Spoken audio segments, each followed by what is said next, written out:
la maison. Soyez des modèles, soyez des leaders. Être papa, ce n'est pas seulement avoir une barbe. Être papa, ce n'est pas seulement avoir une grosse voix. Être papa, c'est protéger la famille. Être un modèle, être fidèle. Tu gaspilles ton argent dans l'ivrognerie. Comment tu veux que ta femme te respecte?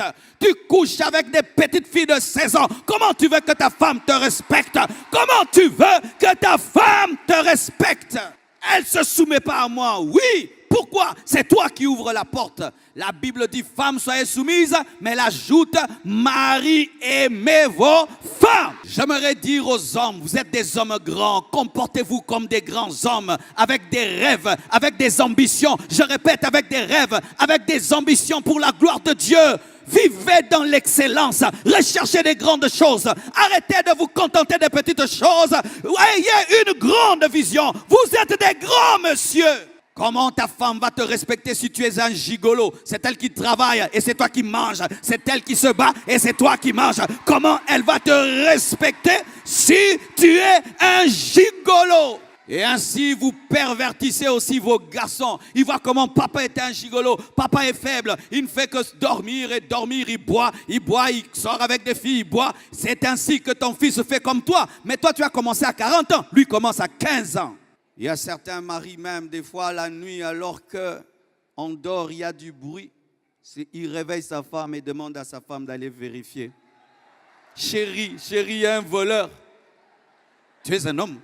Tu es un homme. Non. Tu es vraiment un homme. Du matin au soir, tu ne fais rien. Ta femme se bat et se bat. Elle te nourrit en janvier, en février. Et puis maintenant, viens ici. Viens. Ah, tu n'as pas honte. Tu n'as pas honte. Chers hommes, pendant que vos sœurs se battent à étudier, vous êtes dans la musique. Pendant que vos sœurs se battent à faire des grandes études, toi, tu es un homme, tu es là, tu es beau, des copines et des copines, mais les filles se battent, elles étudient, elles deviennent des grandes femmes, et puis tu rencontres une telle fille, elle s'est battue, elle a étudié, et toi, tu étais le beau gars du quartier, il y aura un problème. Étudier, travailler dur, homme, travailler dur, rechercher des grandes choses.